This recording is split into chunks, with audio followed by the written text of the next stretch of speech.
আবার তো পেটটা কেমন যেন গুল গুল গুল গুল করছে। কি করলি আরেকটা পাত দি। হ্যাঁ, পাত দিলাম। বাহ, পেটটা এবার তো হালকা হলো। কি গন্ধ কি গন্ধ! দেখেছো মেয়ের পেটে কেমন গ্যাস হয়েছে?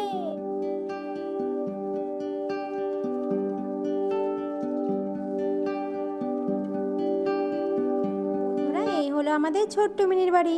আর এখানে তো দেখছি মাধবী সকাল সকাল সমস্ত কাজকর্ম সেরে রান্না করতে বসে গেছে। তো চলো বন্ধুরা, দেখে নেওয়া যাক আজকের গল্পে কি হয়।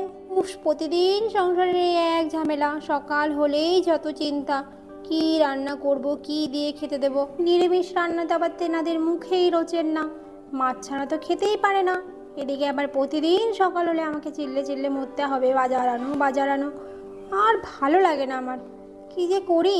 এদিকে তো মাধবী আপন মনে কথা বলছে, ঠিক তখনই আবার রিয়া আর মিনি এসে হাজির হলো। ও মামা, আমার না আজকে খুব লুচি খেতে ইচ্ছে করছে, আমাকে একটু লুচি করে দাও না মা, আমি একটু লুচি খাবো। না রে মা, আমি তোকে লুচি করে দিতে পারবো না। এই গরমে যদি লুচি খাস তাহলে শরীর খারাপ হয়ে যাবে। লুচি খাওয়ার দরকার নেই মা, আমি তোমাকে হরলিক্স গুলিয়ে দিচ্ছি, তুমি এখনো হরলিক্সই খেয়ে নাও। ও বাবা, আমারও না খুব লুচি খেতে ইচ্ছে করছে, লুচি বানিয়ে দাও না মা। ও মাধবী, মেয়েগুলো লুচি খেতে চাইছে, দাও ওদের একটু লুচি বানিয়ে। আমারও তো বেশ লুচি খাওয়ার জন্য মনটা কেমন কেমন করছে। করো করো মাধবী, একটু বেশি করেই লুচি করো, সবাই মিলেই খাওয়া যাক আজকে লুচি। গরম গরম ফুলকো ফুলকো লুচি, আহ খেতে কি মজা। হ্যাঁ, সে তো ঠিকই, গরম গরম লুচি খেতে তো সবারই ভালো লাগে, কিন্তু পেটটা যখন খারাপ হবে তখন আরও ভালো লাগবে। আচ্ছা আচ্ছা, ঠিক আছে, তোমরা সবাইকে বসো, আমি দিচ্ছি লুচি ভেজে। এই বলে তো মাধবী লুচি ভাজে বলে সমস্ত কিছু রেডি করতে লাগলো। ইয়াও, কি মজা!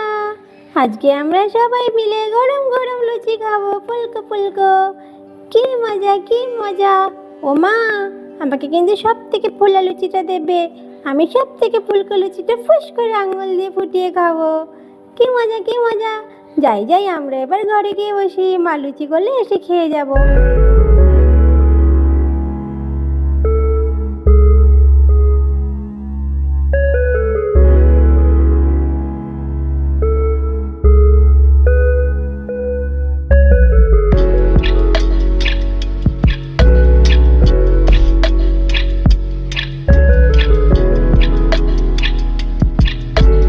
এই যে নাও, এবার নাও, গরম গরম লুচি ভেজে দিয়েছি, এবার পেটটা ভরে খাও। ও মা, আমার লুচিতে কি সুন্দর ফুলকো, আমার তো সব থেকে বেশি ফুলকো।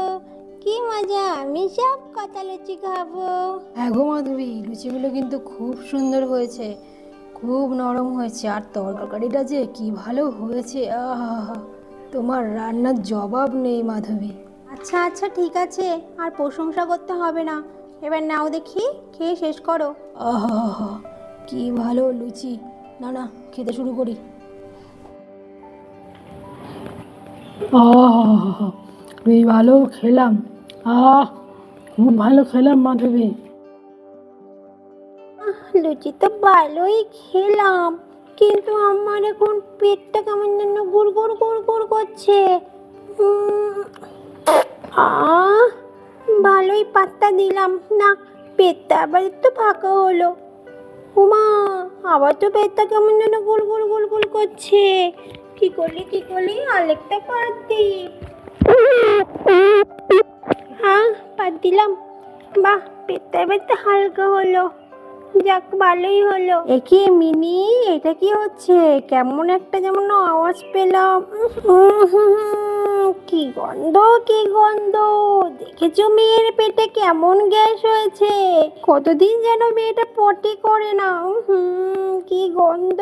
হ্যাঁ মিনি, শিগগিরি যা, গিয়ে পটি করে আয়, যা যা যা, অনেক হয়েছে তো লুচি খাওয়া। ও মা, আমার তো পটি পাইনি মা, একটু পেটের মধ্যে গ্যাস এসেছিল তাই তো পুত দিলাম, আমার পথে হবে না মা। তো বন্ধুরা দেখলে তো, লুচি খেয়ে তো মিনি কেমন জোরে জোরে পাত দিল। তো এর পরের গল্পে কি হয় বন্ধুরা, দেখতে কিন্তু কেউ মিস করো না।